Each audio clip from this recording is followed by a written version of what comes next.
peut-être ezala yewe ranson ezala invité ou bazaki ba pasteur bango nyonso biso nyonso na mokili tozali premièrement bana na Nzambe. Alors ce qui tomoni bolingo et comme il y a intérêt wana ezali bolingo ya Nzambe te et comme bolingo il y a Satan parce que Satan ande ce qui apesi yo na gauche azozela yo ozongisela soit sacrifice le tout ça comme on belé na basali na Nzambe balakisa biso ndenge balati balakisa biso ndenge batondisaka bato. Alors intérêt ya Nzambe ezali nini na kati ya bamakambo wana nyonso. Bible lobi ete bao nyonso bazobenga ngai Yahweh ezali te bango nde bakokota na bokonza likolo. Bonjour mesdames et messieurs, bienvenue sur votre tranche d'animation qui tire en action, une émission qui est présentée par votre humble serviteur Don Didier Moussoungou, métis noir de la presse congolaise, les chasseurs des bonnes informations. Comme j'ai toujours dit, nous sommes là pour vous donner le meilleur de nous-mêmes, nous sommes là pour accueillir des bonnes informations, de vous donner à votre possession. C'est un grand plaisir de recevoir pour vous l'homme de Dieu qui est Pasteur Moïse Baraka, un vrai homme de Dieu. Avec lui, quand même, avec lui, ce dimanche, on va essayer quand même de déguster la parole de Dieu, de comprendre ce qui se passe actuellement dans Kati Yamokili, précisément au Congo, parce que nous sommes les Congolais. Il est Congolais de père et de mère. Avec lui, Tomeka Rosolola, Toeba. Et puis, on va essayer quand même de toucher quelques mots, de placer quelques mots à ce qui concerne le concert. Il y a Pasteur Mike Kalambayi, où il y a le stade de Marty, c'était le 27 juillet. Le concert est intitulé Célébration Explo. Donc c'était vraiment la fête. Il y avait je peux dire que la présence de Dieu était au rendez-vous. Mais il y a quelques personnes au Bazar qui doutaient quand même dans l'organisation et puis dans le concert avec le pasteur de Dieu, Moïse Baraka. Il va quand même nous parler ce qui est lié dans l'écriture, dans la parole de Dieu, parce qu'en face de lui, je vois il y a une Bible qui est entre ses mains. Alors, complètement la référence biblique, tu as quand même touché quelques points essentiels à ce qui concerne dans le concert. Il y a frère Mike Kalambay et les cas qui lobby dans le stade de Martyrs. J'ai dit un grand bonjour et bon dimanche à mon pasteur Moïse Baraka. Merci, bonjour mon frère Jean Dédier. Toujours dans Culture en action. Je dis un grand merci au boss, au réalisateur de cette initiative. Que le Seigneur Dieu vous accompagne pour des découvertes que vous êtes en train de faire pour outiller le peuple de Dieu. Voilà, encore je suis dans la joie encore une fois de me retrouver entre les mains de mon frère Jean Dédier. Voilà. Merci beaucoup, le plaisir est partagé, pasteur. Nous sommes, je vous signale, nous sommes dans son église. Tozali précisément dans la commune Ansélé. Dans le quartier Passa 2, si je ne me trompe pas, Talangaï, au Tobengi Campem, c'est là où se trouve l'église. Alors peut-être, dans la précision par rapport à l'adresse à l'église, par votre permission, bateau va à sa distance, va profiter pour assister un jour dans l'église, place où vous allez diriger, participer à la kilt, participer à la rendez-vous au Italie Maramouyanzambe, au groupe de adresse avec l'exactitude. Bien, nous sommes 5 minutes après l'aéroport d'Enjili, arrêt Campem, précisément sur l'avenue Kassavubu, numéro 118, la référence mausolée de l'évêque. Donc, ce que tu n'es qu'à dans la place, Bakunda, évêque, Moroba protestant, Tozali Wana Mobimba, paroisse, la référence. Ezali wana ekoyambayo tokokumisa Nzambe elongo kolandisa na ba programme na biso nyonso. Merci.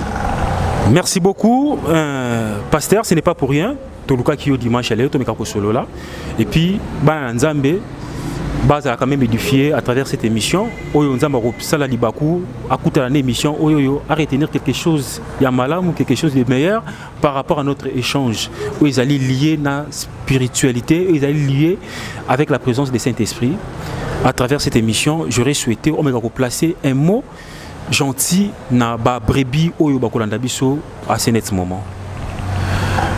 Je pense que Mosala Nabiso ezali yako palanganisa sango malamu.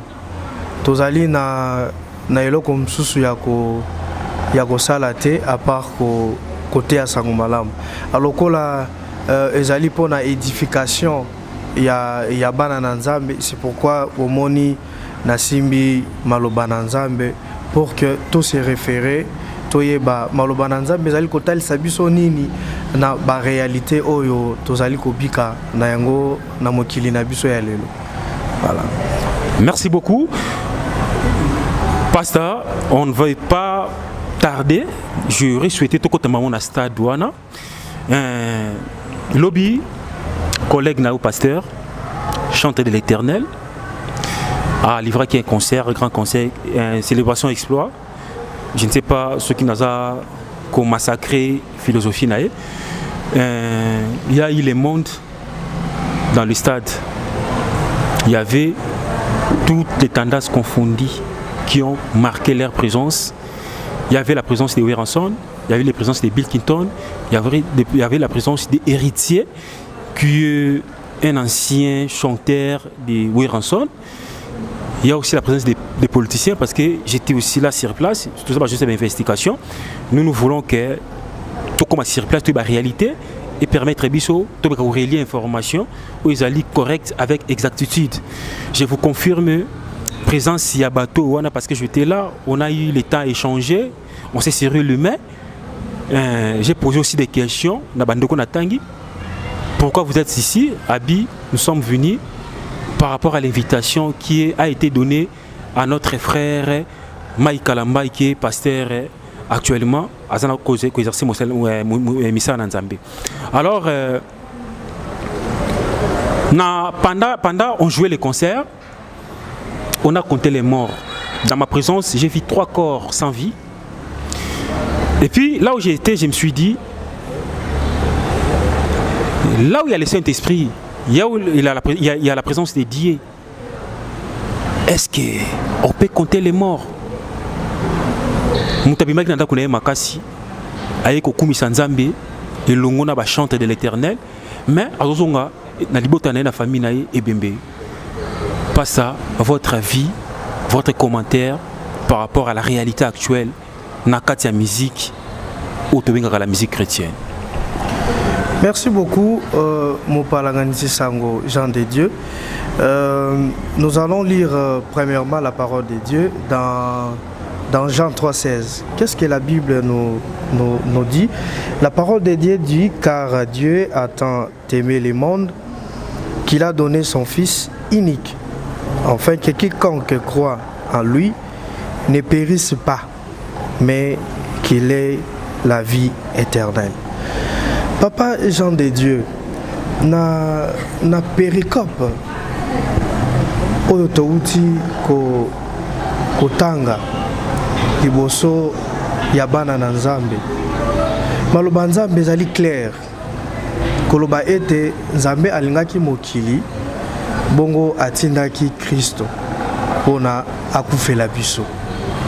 Alors ezali na sacrifice mosusu te oyo biso tokoki kosala oyo ekoki ko remplacer to ekoki kozwa esika ya oyo Christ asalaki.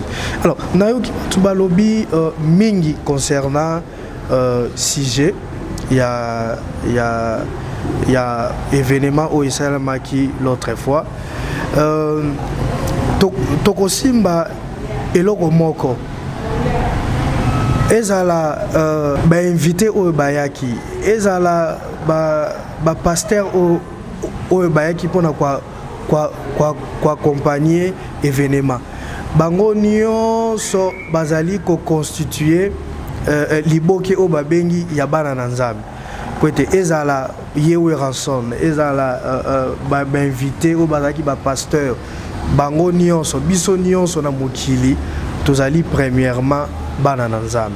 Alors nakozala na biso bana na Nzambe na bolingo o Nzambe alakisi envers biso ye ami pesaki déjà pour na biso alakisaki bolingo.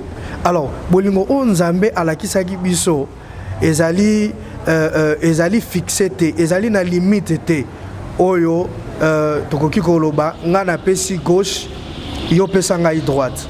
Alors Nzambe azali na domaine wana te azela intérêt et pas na biso po tozali na eloko moko te o tokoki kopesa na ye. Alors o ya pesi biso nde esengeli oyo tobika na yango bolingo wana. Alors soki tomoni bolingo ekomi ya intérêt wana ezali bolingo ya Nzambe te ekomi bolingo ya amour intérêt ya Satana, parce que Satana nde soki apesi yo na gauche azozela yo ozongisela ye soit sacrifice humain soit ça ba sacrifice ezebele mususu omona mutu akoki kaka ko perdre vie na ete mais moto a perdre mikolo na ye na mokili. Donc ezali lolenge oyo Satana azali ko sala na mokili lelo.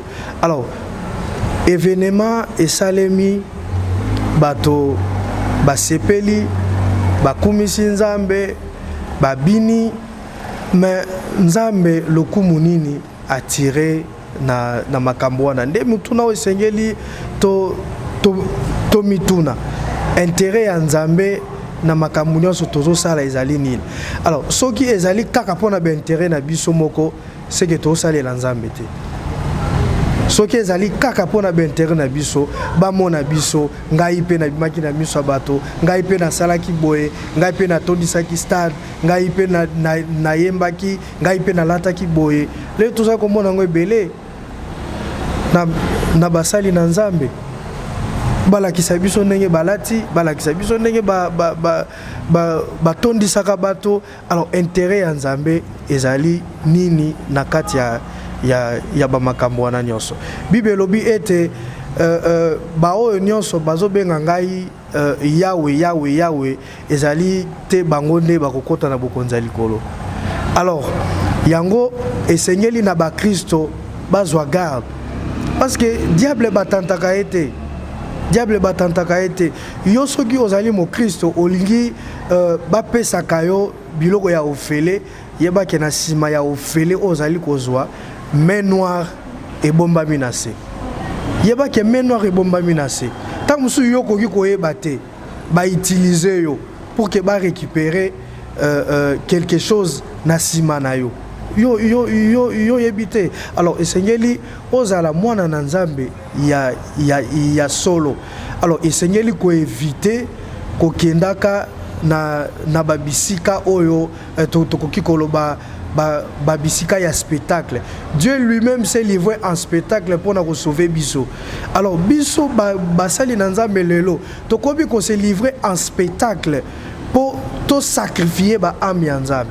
Po to livrer milimo na bana na Nzambe to pesa yango na maboko na diable, parce que diable yende azali ko gouverner mokili, azali ko gouverner mokili na ba domaine nyonso azali to lo bateke na musique religieuse azate non aza partout. Alors yango esengeli bana na Nzambe basala attention na komiti kaka na ba spectacle basali na Nzambe batikaka kosalela biso ba spectacle, parce que moto asalaki biso spectacle ezali moko Nzambe pour que abebisa et pour que abikisa mokili mobimba. Voilà en quelques lignes oyo nakokaki koloba na sujet yango. Merci. Merci Pasteur Baraka Moïse, nous sommes très contents, très fiers de vous fréquenter, de vous côtoyer. Juste Tom et bénéficier quand même à travers la bonne qu'on puisse bénéficier de la bonne parole à travers la Bible. Alors, pas ça. Attaque être humain, ça te fait comment? Une personne qui est sortie chez lui à bonne santé, soudain, on appelle à sa famille votre sœur, votre frère qui était parti assister dans un concert. Quelque part, il n'est plus en vie. Comment pouvez le gérer, ce genre des émotions?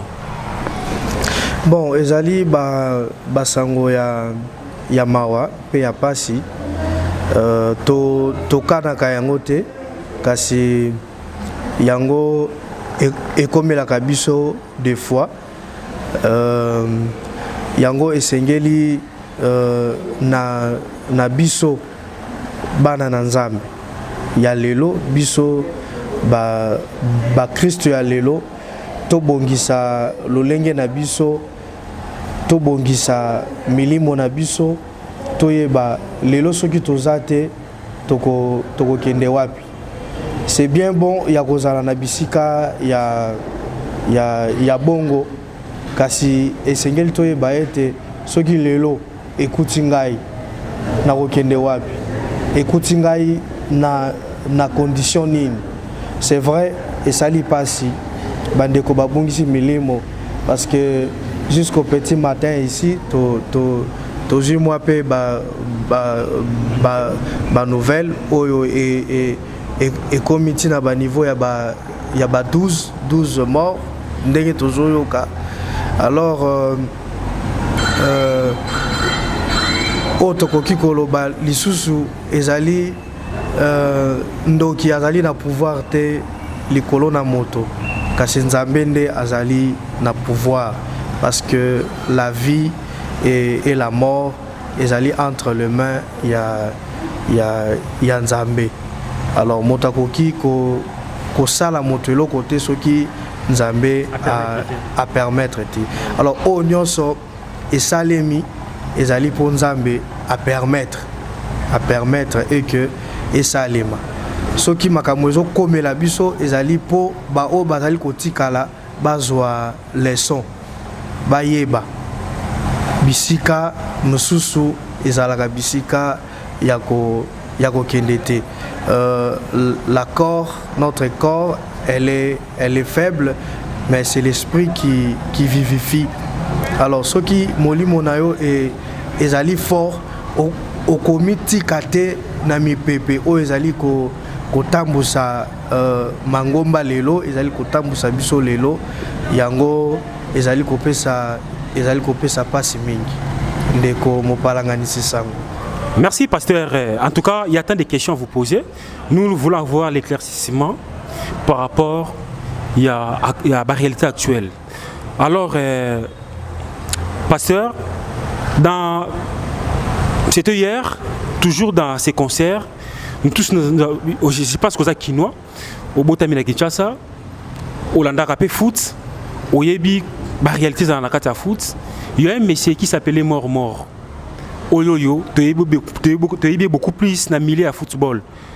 Il y a Moutou, à Salarake, Léopard est gagné, tu es pour la ceux qui arrangent, mais Salami bien été entré dans le comité, il y a Léopard. Azala qui peut les sous dans le stade, il a accompagné frère Mike. Je ne sais pas, on se pose des questions. Il était venu se convertir à Tikamasumu, à Salamalamu, il était venu soutenir Moussali Nanzambe, Mike Kalamai sur le plan spirituel. Donc sa présence Nakataba Nanzambe, ça peut, comment vous pouvez le gérer? Bien, le col na otaki koloba na liboso na be invité nyonso bayaki ezala ba musicien otobengaka ba musicien profane ezala ba musicien religieux ezala basali na Nzambe ezala basali ya satana biso nyonso tozali bana na Nzambe. Moto akolobaki aza mwana na Nzambe azali te. Alors yango nalobaki pe nazoloba lisusu que Christ Nzambe alakisaki biso bolingo na ye en retour abandaki ozela intérêt moko te. Soki likambo ekomi y a intérêt à motoir na plus na influence na domaine songolo pakala soki na kangami na ye makamnange ko réussir donc wana za susu bolingo ya nzambe te ekomi bolingo ya satana. Alors bato o bazali ko influencer mokili na ndenge ya mabe. Alors biso to kokite ko sangisa makambo na biso na bango parce que Bible lobi lien moko te zali entre ténèbres na lumière. Ténèbres na lumière et koki ko fand ensemble te, c'est impossible. C'est impossible. Alors ceux qui te moni ténèbres na lumière et comme ko fand esika moko, c'est que il y a quelque chose qui cloche. Il y a un ça ne va pas. Il y a un ça ne va pas. Soit lumière ezali kobenda ténèbres vers yango, soit ténèbres ezali kobenda lumière vers yango. Merci. Merci beaucoup, Pasteur Ozali Motei. En même temps, vous allez chanter de l'Éternel. Au joueur après pas mal des instruments. Oui, ils allaient lier dans la musique. Maintenant, je vais ton apport, ta vision sur les plans culturels par rapport à concert et les gars qui lobby. Je pense que vous avez quand même été à Colandiango. Ce que vous avez qui n'a qu'à stade d'été, vous avez quand même un téléphone, vous avez quand même une connexion, vous avez quand même quelques temps, il y a ça la analyse, puis il y a la comment événement et qui s'est déroulé en termes de pourcentage sur les plans organisationnels, disposition à podium, participation, il y a bien invité, au qui accompagner événement. Et puis, qualité son, qualité artistique, prestation, il y a artiste, ou azali collègue, pasteur, frère, Mike Kalambaï. Comment vous pouvez les juger? Bien, na kanisite na makamwetali art ndengolobi tozape na moi lito ikuna connaissance peut aussi vraiment un grand merci. Bah, félicitations, bah, coup de chapeau na label oyo ezalaki na sima ya voilà Madjabu, coup de chapeau na label wana na ainsi que na organisation nyonso ndenge et salemaki vraiment ezalaki au top soki tolobi au top. To éviter ceux qui te tiennent combien sur 5. Mais ils ont qui au top les sons et puis artistiquement ils ont qui bien prestation aussi ils ont qui bien wana vraiment c'est à féliciter. Voilà, là c'est à féliciter. Merci beaucoup mesdames et messieurs. Je vous signale, nous sommes avec Pasteur Moïse Baraka, le révérend pasteur de son église. Je vous signale cette émission, et ça allait vraiment tourner dans le temple de l'Éternel. Nous sommes très bien accueillis chez lui. Nous sommes vraiment, on se sent à l'aise parce que nous sommes entre la main de l'homme de Dieu, véritable homme de Dieu. Je vous demande, si vous êtes dans les parages, n'allez pas de gauche à droite. Il y a une seule adresse chez pasteur Moïse Baraka. Pour assister chaque dimanche, vous ne serez jamais déçu par rapport il y a encadrement naïe avec brebis naïe ou avec encadré, vous ne serez jamais déçu. C'est un monsieur qui a vraiment une bonne conduite. En tout cas, l'homme n'a jamais été parfait, mais et pas naïe reproche sur 100%.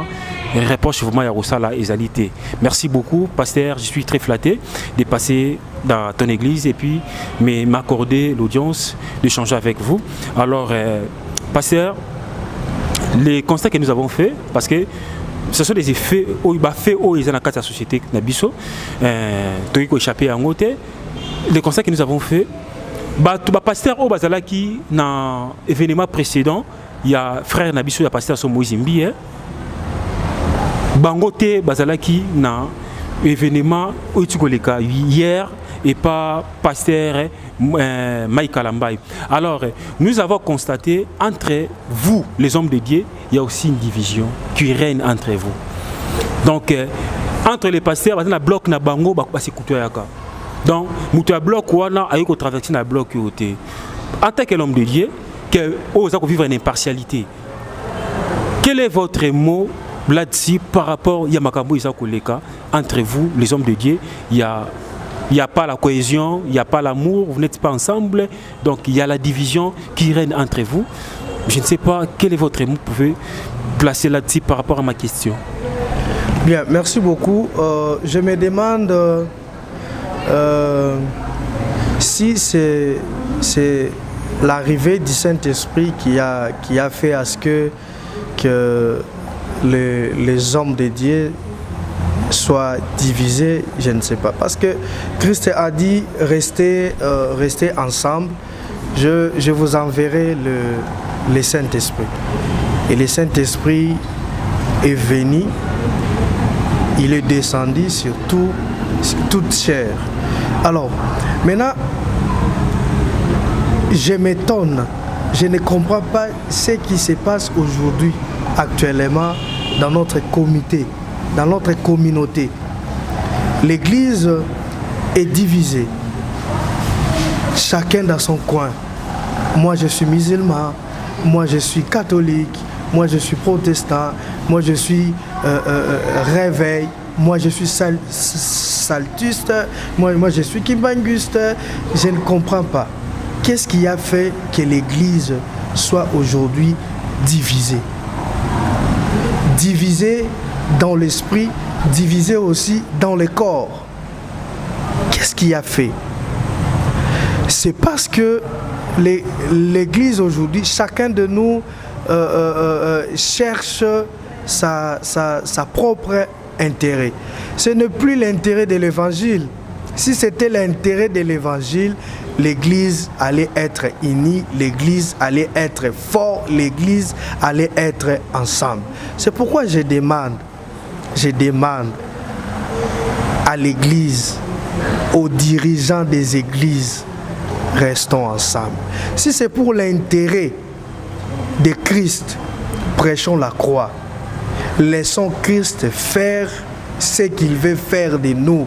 Ce qu'il fait de nous, laissons Christ faire.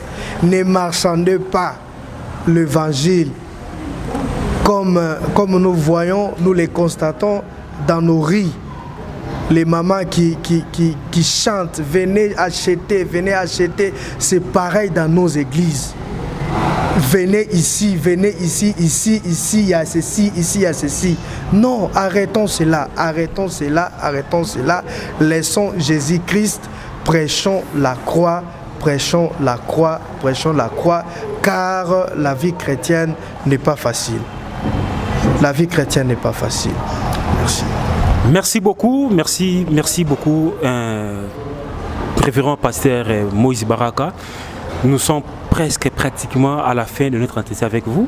Je vous laisse le temps de nous donner votre programme, comment s'effectuer vos rendez-vous de l'église, et puis en quel moment tu as appelé pasteur Moïse Baraka à quelle date ata obeta martyrité ata ko prêcher la martyrité, tout le monde a 20 mai, tout le monde a un terrain municipal. À quand on peut s'attendre à une date avec la vision du pasteur Moïse Baraka? Bien, nous on est là, la 21e communauté, l'église du Christ en Afrique, la Sénéca. On est là. Nous ne sommes pas, envieuses. Hein. Nous faisons la volonté de notre Dieu, car la parole déclare, je vous ai envoyé d'aller évangéliser, et ceux qui auront cru, baptisez-les et enseignez-les. C'est ce que nous avons à faire, c'est ce que nous continuons à faire. D'ailleurs, devant nous, dans les jours qui viennent, nous avons une retraite d'enseignement du 8 au 10, toujours dans notre temple, la cathédrale La Référence ou paroisse La Référence. Venez nombreux et nous allons exposer la destruction des puissances maléfiques. Alors, le monde aujourd'hui est aveuglé, le monde aujourd'hui continue à être aveuglé par Satan. Alors, nous, étant les hommes de Dieu, nous avons cette lourde charge de montrer à l'Église. Parce que Christ a dit, je vous ai donné les pouvoirs. Christ n'a pas donné non seulement les pouvoirs aux pasteurs, non seulement aux prophètes, même avec toi qui me suis en ce moment, Christ t'a donné les pouvoirs, tu as les pouvoirs. Alors pourquoi tu continues à demeurer dans des désordres? C'est parce que tu es toujours aveuglé. Alors nous allons exposer ces enseignements. Venez, suivez-nous pour la gloire de notre Dieu. Merci. Merci beaucoup, mesdames et messieurs.